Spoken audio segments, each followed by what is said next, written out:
Go. Hey, Michelle, I'm just so excited to have you with me today talking about all things job search. I want to get it all in today and not just talk about the youth, but also help anybody watching this, because I know at this time of the year, it is something that many people are thinking about. What do I do if I want to change my career? Through the pandemic, many people have had to redesign their careers, and many people had to really reflect on what they want to be doing next, either by choice or by force. But for anybody watching this, just before we dive in deep to this incredible conversation, I'm zooming out from Montreal, Canada. It is ridiculously early here. I got my time zoning wrong, so I apologize for the disheveled look. But hey, the show must go on. So, Michelle, let's talk a little bit about the work that you do and introduce you properly before we jump into this incredible conversation that I want to be talking about. And I know everybody out there will want to learn more about. So, how did you become a job search coach? I mean, what did you do to get to this stage where you are today in your career? Sure, it's an excellent question. So I started as a IT staffing consultant. I helped place individuals into jobs. I've worked in-house, which means I've worked for a Fortune 50 business recruiting for them. I've worked for a university. And what I found is people always ended up being second best. And that was really frustrating for me because we could have really strong candidates that potentially just didn't interview well, or they didn't know timing when it comes to applying for jobs. Because of that, I decided to start my own company 5 years ago. So I'm a job search strategist, career coach, and I coach people on how to brand themselves, how to create a job search strategy, and how to interview and land the job in this economy. Wow, there's so much in that. That's such a loaded statement that you made there. Okay, so you started your own company, and I know watching this right now, that is a topic that comes up quite a bit for people. I know that in my interviews with professionals, many of them did go down that entrepreneurial path. But whenever I speak to an entrepreneur, just like you, it sounds seamless. And it sounds like, I just woke up one day and decided I'm going to open my own business. But we know it doesn't work that way.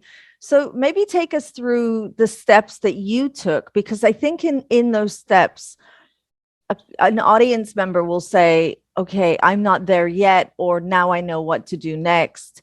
And then let's talk about your CV and how you, because I think sometimes as professionals, when we're advising our members, or if we're advising our clients, we tell them what to do, but most often it's in the stories of what we did that they find inspiration. So I thought we could do that a little bit more. So talk to us about the ease that you found in going from being employed to finding a niche in your market and saying, I'm going to go with that, because that was an entrepreneurial mindset, and then how you actually did it. That's also a loaded question. So I'm happy to answer that. Being an entrepreneur is one of the hardest things I've ever done in my life. So it is not for the weak. It's for the people that are willing to go the long distance. So for me, when I moved to Dubai, I was getting my master's degree finished, and I knew that I was qualified. I knew where I wanted to go work. I wanted to go work for New York University, or I wanted to potentially go work for one of the other universities locally. And I wasn't getting calls back. I thought, man, I'm looking at this from the wrong perspective. I need to basically recruit who I'm trying to get in front of and show them that I am qualified for the job. So I decided to contact 5 to 7 people inside the organization directly. And I got a phone call from the recruiter saying, hey, we want to interview you. Can you come in tomorrow? Sure. Interviewed, got the offer, and I started that next week. And I thought, well, maybe I'm onto something. Okay, this is kind of cool. Loved my job. And my husband's in oil and gas. So we repatriated back to the United States, and we decided to build a house. And I kept driving up and down this freeway to go to the house. And there was this huge, huge building. And it used to be the old HP manufacturing building in Texas. And I kept going, that's Cisco. That's the world's largest distribution company, food distribution company. I'm like, I'm going to go work in that building. And my husband kept going, I mean, you're going to, I don't know what they do in that building, but I'm going to work at that building because it's a 5-minute drive from home and it's a Fortune 50 business. So I thought, well, let me try these techniques that I used in Abu Dhabi and let me see if they work. So I did. and I got an interview, and I interviewed with 3 different managers for 3 different divisions in recruitment. And 2 weeks later, I got an offer. And I thought, okay, this isn't just a coincidence. I'm on to something. And that was the moment when I started coaching. And I decided when I had my first child that I was not going to take a maternity leave. I wanted to be a stay-at-home mom, and I just wanted to coach. And I was coaching and I loved it. It wasn't the easiest thing to do because you're building your brand. And my boss said, hey, I've got somebody going on maternity leave. Do you want to come back for 3 months? I said, yes, I'm all in. I want to just get back into the corporate world and see if I still like it. And I didn't. And that's when I knew, okay, I'm going to start my own course. And I didn't know how I was going to do it, what I was going to use for my resources, what I was going to use for my tools, or how I was going to create a marketing strategy. So there's this woman. Have you ever heard of Beachbody, like the Beachbody coach? Okay. So there's this woman, shout out to Chalene Johnson. She is a phenomenal businesswoman, and she has a course called the Marketing Impact Academy. And literally over probably a week period, I remember going, okay, I wonder if I can get my son into daycare. And I went to my husband. I said, listen, I want to start this business and I want to pay this coach. And it was $3,000. And I'm going to make this investment in myself. And I hope you're on board because this is what I'm hoping is going to fulfill me. So I did it. I took the leap, put my kid in daycare, and started my business. Launched my first course. It'll be 5 years ago in January. And then we decided to move back to Dubai. So then we jump on a plane, move back to Dubai. And I had another baby and I was coaching. And it was when I started getting into some of the moms groups and some of the support groups that people started either recommending me from experience, or we would talk and do interviews similar to this. And that's when I started building my brand. And that's when I started building partnerships with people that I would endorse and actually really trust, and they would do the same. So that's how I got started. And then the pandemic hit. So I was full force during the pandemic, before the pandemic hit. I had writers in 6 different continents. And I was blowing and going, had full writers, full LinkedIn updates. We were slammed. Everybody was already working remotely. So it was a very seamless process that I was already a digital CEO. And I really, really tried to find something that I could create to help as many people as possible.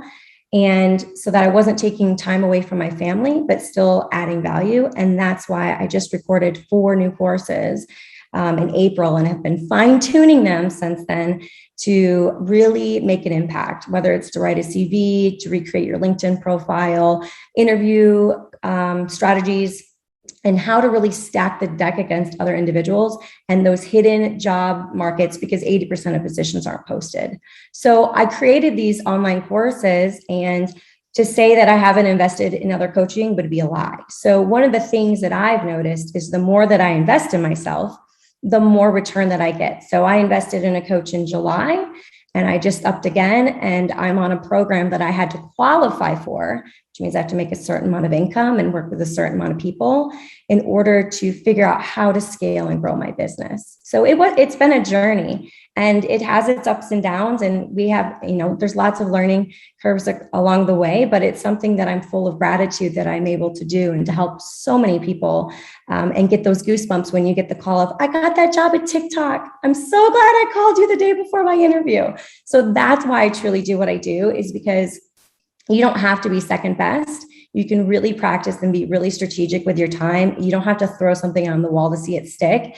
And once I came up with a strategy and working with so many people, I'm like, I know this, I'm on to something, and I know I can help a lot of people. So that's my story. I hope that's a little bit better of a better description for you. Yeah, no, definitely. I think it's really important that we share those stories with our clients and our members, because otherwise they think that, sometimes it can be hard for a client because they feel that there's a disconnection between the professional and where they are. And I think by sharing that story, you probably tapped into someone that will now look to you and say, she gets it. She knows what that feels like.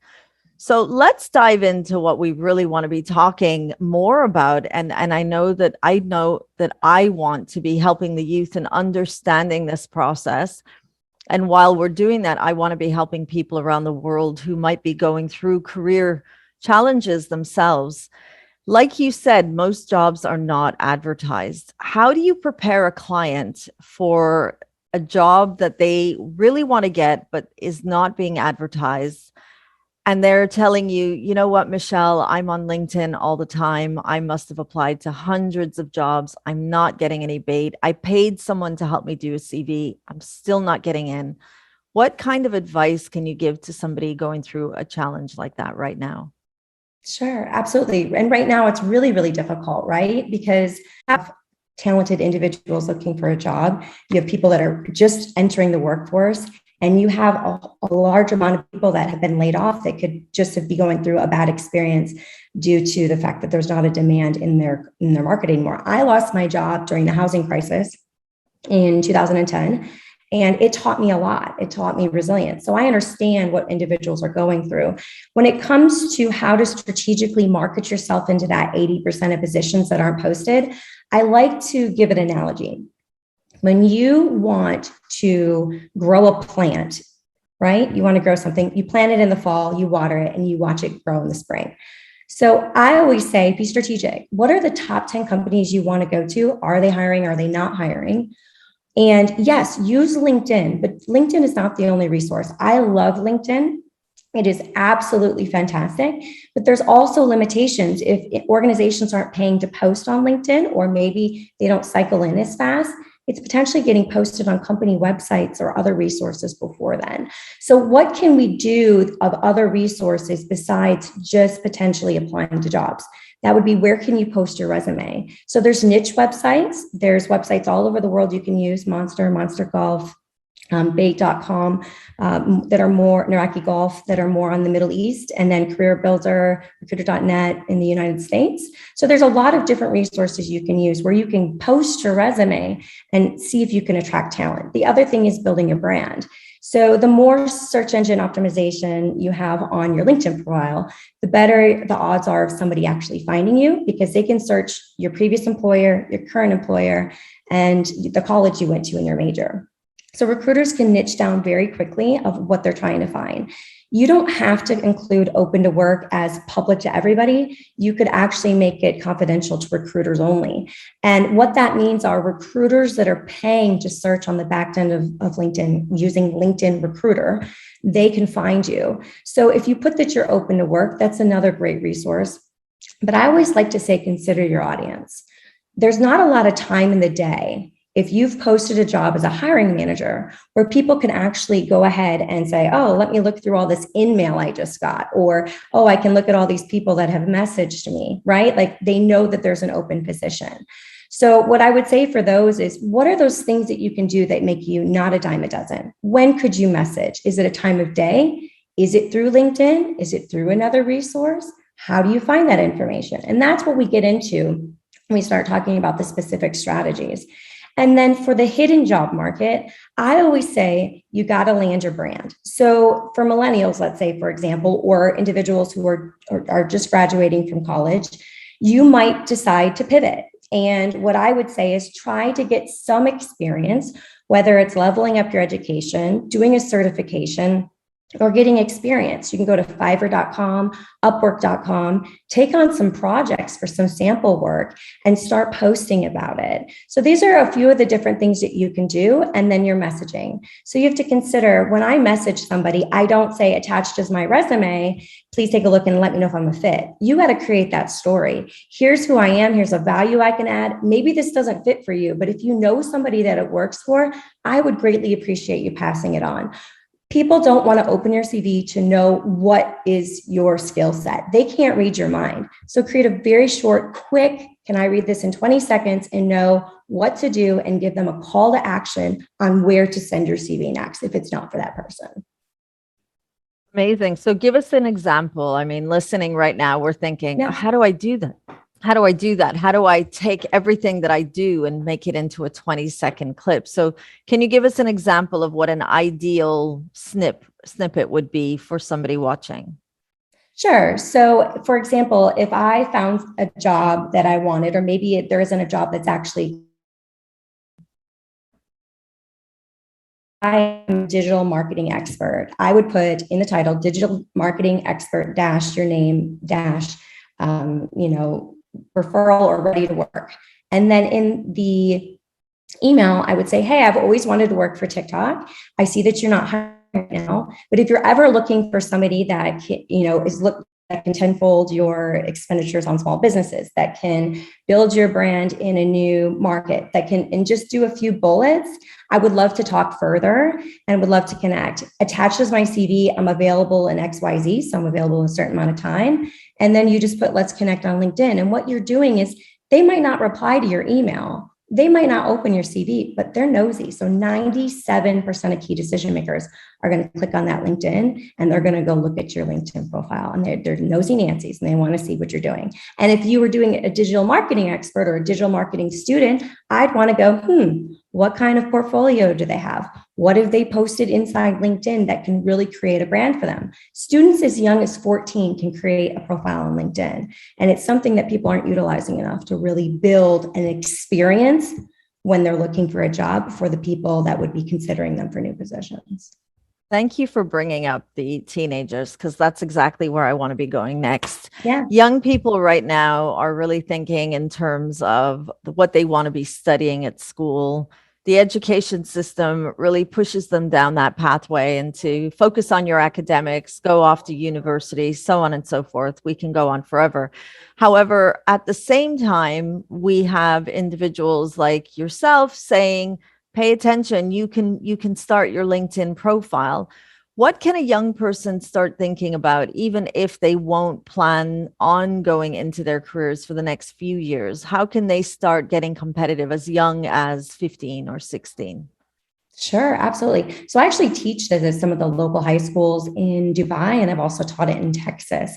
So the first thing that people can use, or students can use their LinkedIn profile for, is on their college applications. There's generally a place where you can include a portfolio or a hyperlink, and it's just giving an extra oomph, right? Something else for somebody to look at to build your brand. So I would say that in the beginning, initially, most students, they think they know what they want to do, and then they know what they're passionate about. So I always tell people, pick something you know you're going to make money at, and you can always minor in something you're super passionate about. That way you can pay the bills and you can learn how to become a subject matter expert in something you're passionate about. And that way you can support yourself in the longer term. So for students, I have a student that I worked with that was autistic, and he was a programmer and he created video games. So all he did was interview people on LinkedIn and would create articles for autistic children who wanted to get into a university or wanted to become a gamer. And they really started to, narrow their niche of what they wanted to talk about. And I think that's one of the things that's really important, is when students start, whether it's posting articles or posting videos, is just to watch the numbers. What are people responding to and what are people not responding to?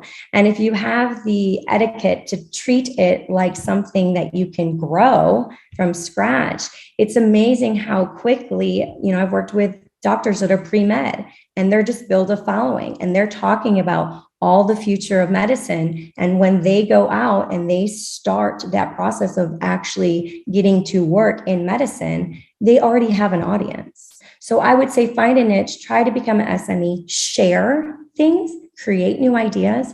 And then the sky's the limit with Web 3.0. So if you've got ideas and you have NFTs, let's talk about it. If you're dipping your toe in something and you're curious about it, ask questions. And that's where students can also learn how to build a brand and still add value on a resource like LinkedIn.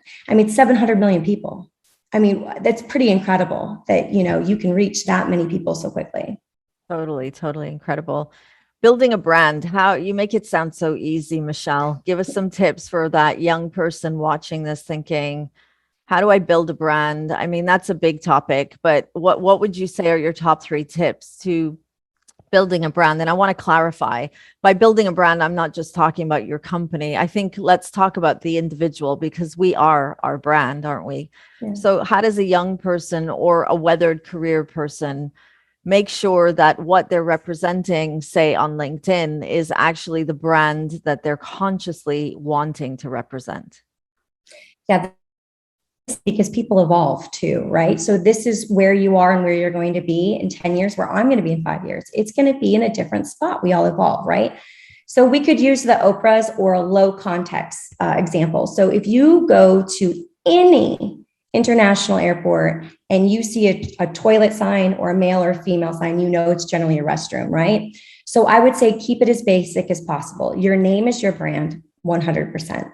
And then when you start getting into things that you're passionate about, a lot of people use the top fold of LinkedIn. So the title right under your name, and they say seeking for new opportunities. Recruiters aren't going to search for seeking new opportunities. You and I, if we're looking for someone to speak on a live LinkedIn, aren't going to look for seeking new opportunities. We're going to look for people that are a niche, job search strategist. So if there's things that you want to be known for, or you're just dipping your toe in the water for, that's where you use that headline. You can also start to use free resource would be Canva. Fiverr is also an excellent resource where you can create a customized banner. So that's where you can start putting people through an experience of building a brand. So if, let's say, I was going to school for HR or to do coding, then I would want to put the type of coding I'm doing, that you're potentially looking for an internship. And then if you're looking at 3.0 or NFTs, and then I would put as your branding a photo of you, and maybe you're just typing, and then a few bullets of the things that you're really wanting to focus on. And then you come up with a strategy that's doable. Can I post weekly? Can I post monthly? And from there, you post about something that actually excites you, or you can repurpose your content of what you're learning in school. I mean, why recreate it? You're creating these reports and documents. Why not reuse them and repurpose them to your advantage to build your brand? So true. Let's talk about the idea of preparing for finding that job. I know many people, it's kind of like two camps. Either I can do my CV on my own and I got it, I can do this, or I'm going to pay someone to do my CV because that must guarantee that I'll get a better job. What's your view on the whole creating of the CV? And do we still need a CV in the 21st century? Ooh, this is a very, very good question. Okay, so formality, depending on what country you're applying to, there might be data management techniques where in the United States, we have equal employment opportunity laws where technically you're supposed to apply online for a position. And because of that, you would need more of an applicant tracking friendly CV. It's more keyword rich, longer with data, has your technical skills, soft and hard skills. Now, that is I think it's going to become obsolete eventually, right? Because we all have this digital footprint that we're carrying around with us. But then when it comes to deciding if you can write that or not write that on your own, I think it depends on the skill set and the level. So for students, I would say that if they can get a good resource from their university that shows them how to make it achievement focused, keyword rich, and very basic, and they learn that they can apply through Word, then they're going to be in a better situation. Now, if they're going to be applying or messaging directly to a key decision maker, then they would want to use something that's more of an infographic CV, which is sexy, visual in nature. It's a PDF. And what you're doing is including a QR code of your portfolio or a QR code that's going to go to your LinkedIn profile for people to take them on a journey of an experience. So it really depends on the confidence that you have. But I believe, and that's why I created the course that I did, is so that you don't have to pay somebody to do your CV. There's two camps. There's generally people that are in the professional world that are like, I'm too busy. I don't have time for this, but I want to look for a job and I want to be branded correctly. Or you have people that are like, I'm not able to afford that, but I know I have the capabilities and the resources to do it. And all college students that are going to school have the resources to do it. It's just learning the techniques in the right way. So I would say if it's a very specific niche, then doing your research online. What is it that's normally expected if you're going to be a designer and you design layouts for restaurants, right? Like what does your brand look like? Then you're going to need a portfolio. So I would say focus on your end audience to then determine, does this need to be a really polished CV? Because at the end of the day, if I want somebody who can code, all I need to know is what languages you code. How good are you? And if we test you, are you right? So it really just depends on the career level and what the end objective is. But everybody needs a CV at this point. There's no getting away from that CV. Michelle, talk to us about some of those taboos. What are some of the taboos that we should be avoiding when putting ourselves out there looking for another job, either on LinkedIn or even on our paper CV? Oh, this is so good. Okay, so I get a lot of people that will take the time to email me, but they don't, they just say attached as my CV, please take a look at it. Don't do that. The other thing is when you're messaging and creating a relationship online, it is better to, if especially depending if that person's at much higher level than you are career wise, is always starting with a compliment. You have a really impressive background. I admire that you've been able to, grow and move on to this organization. Would you be open to doing an informational interview? So now you get to ask them about your job. Is this something that you really want to do? Instead of just saying like attaches my CV, I'm looking for a job if you know anything. And that happens a lot, right? Or people will connect, but they won't take the time to put like a customized request of why you're trying to connect with that individual. So I would say those are the taboo things. Depending on the region. So in the United States, you would not use a photo on your resume. In the Middle East, it's give or take. So I always say it creates some curiosity if you don't have a photo, because then people are nosy and they want to go see more. So they'll click on your LinkedIn profile. So it just really depends if you want to consider that, depending on the job, if it's taboo or not. And then I think the other thing is a lot of times individuals use words that over exaggerate their experience. And it's blatantly obvious, right? Like spearheaded. And it's like, you didn't spearhead anything. Like you led a group, but there's no way you spearheaded that, 4-hour project. So that's where you just have to make sure that like, if you're like a rock star salesperson, then all that lingo makes sense. But if you're not, then just being really sensitive to the action verbs you're using in your CV, because it's a red flag. Really looking at the numbers, the quantitative data in a CV has to make sense. And a lot of times, either students forget to put it or they embellish it. And it doesn't have to be embellished. You can simply get the experience you have and showcase it in a way that actually impresses people. You can create and do more projects of what you want to do to market yourself. There's easier ways to do it. Yeah. So fantastic. I like that. I like that. Don't over exaggerate. It's trying to find that sweet spot, isn't it? And I know that writing a CV, I know with young people, they're really anxious about not having enough experience. And so whatever they do have, they really want the recruiter to see it. But like you said, you have to kind of bring it into context. And it must be quite a giggle to look at some of these CVs. I mean, when you look at them, and you're advising a client, how do you make sure that they understand that you're trying to help them without trying to take away from their CV? Because I think many people might feel, yeah, but Michelle, if you take that away, what's left of my CV? How do you do that?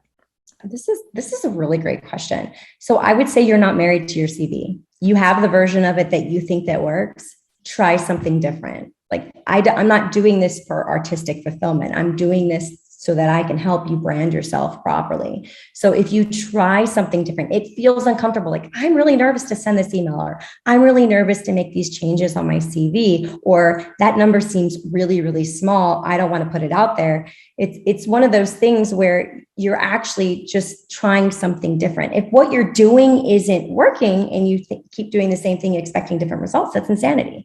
So I've had an example of a sales guy that I worked with, and it was very, very much just over the top embellished. And I said, your numbers speak for themselves. This actually downplays what your professionalism. So let's change the words. You don't like it, give it 2 weeks. If you don't have momentum and you're not getting the interviews you want, I'll meet you halfway and we'll switch half of them back and we'll try it again. And it's kind of like that A/B testing, right? Try one. If it doesn't work, try the other. What messaging is working and what is not? So you're not married to it. That would be my biggest advice is try something different. Use those action verbs. Go to Google, look it up, action verbs, past and present tense. Use them properly. Use Grammarly. Use those resources and just do something that maybe comfortable and see how it works out, because a lot of times that's where the magic happens and that's where people start seeing momentum.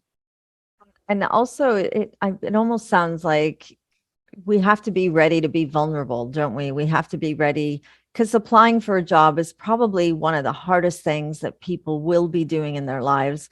It's almost, for some people, almost like, who am I if I can't get this job? What will I do? And I think whenever I speak with young people or parents or educators or any type of audience, I'm always saying our careers are almost an extension of who we identify with, whether that's right or wrong. It really is what it is. And all you need to do is speak to somebody who's been working as a professional for a lengthy amount of time. And when you tell them, well, if you didn't have that job title, who would you be?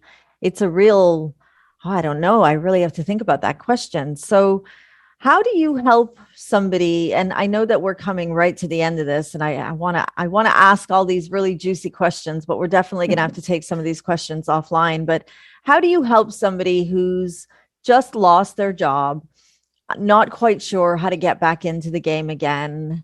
It's really challenging out there. And anytime you speak to somebody, the first thing they say is, oh my goodness, you're not going to find another job. It's so competitive. We know it's so competitive, but how do you help somebody get back on their feet again? Really great question. So I look at somebody in three different sections. Your branding. If your branding's not right, you're not going to get the interview. So you really have to get that piece right. And your branding is, do you have an ATS friendly Word version CV? No headers, no footers, no text boxes, no visuals. And then do you have an infographic CV that you're going to market yourself directly to key decision makers? I've been in recruitment. I've been busy. I understand what it feels like to have so many positions to fill. I've got 700 applicants and I'm only allowed to look at the first 25. If I don't find a qualified candidate, I got to move on to the next 25. If you're number 649, your resume is not even getting looked at. So if you don't know what you don't know, right? So if you don't know that, you're already behind the ball. So if you can be one of the first ones to apply to a position and then use that is like the hottest lead, right? Like you're going to react to that. I call it the reactive approach. You're going to react to that job and you're going to go reach out to the contacts that you can find inside that organization, not just through LinkedIn. LinkedIn's fantastic, but you can find their email addresses. Go to Google, look up email formats for that business and take your control back on your application.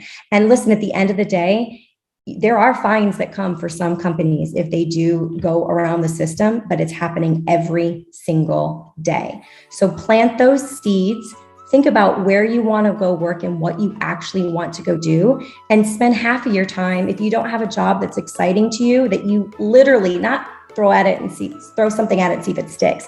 If you wake up the next morning, you're like, oh my gosh, I cannot believe I haven't got called for an interview, then you know that's the one that you need to go and reach out and market yourself. Show them how bad you want that job, right?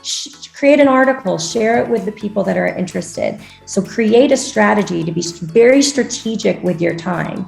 And then the final thing is start practicing your interviewing. Because if you get through the branding, you get that call for that interview, and then you just bomb that interview, you've wasted all of that time, right? So really start practicing the STAR method, behavioral situational questions, and start doing a little bit every single day instead of just saying, oh, I've worked all day trying to find a job. There's much more efficient ways to do that. So brand, strategy, try something different besides just applying, because recruiters are not going to get through all those CVs, and then prepare for those interviews. It's like a muscle. You got to work out that muscle for interviewing every single day. You should know how you're going to interview and the things you're going to say, just like you brush your teeth in the morning. Which hand do you use, which toothpaste? And that interview really is the CV coming to life, isn't it? That's another thing we need to remember, is that it's important to know what you've put on that CV, because really that's going to be the talking point of the interview. It will kind of bounce off of what you've written. Michele, we could talk to you forever. Where can we find you if we want to reach you after this interview? Sure. So I'm on LinkedIn /Ross Michele, and I'm Michele with one L. And I'm also on Instagram, the Michele Ross, and my website is michelleross.com. And it's been right conversation with you today, Maria. I'm just full of gratitude, and hope that if people can take just a few things away from our conversation today, it makes me sleep better at night knowing that we're putting people in the right direction to help find jobs, especially in the new year. Thank you so much, Michelle. It's been great. And thank you, everybody, for watching. I apologize for the disheveled look, but hey, the show must go on.